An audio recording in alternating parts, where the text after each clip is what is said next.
I'll let him do his thing, but hopefully he'll get big and he'll just do his thing there. And I'm trying to just kind of keep this watermelon vine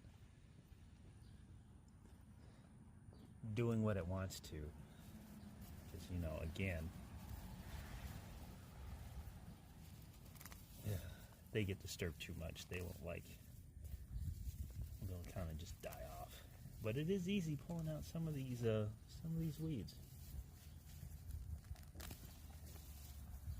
Oh, just pulling a few of them up. I'll come out here and clear some things and do chop and drop.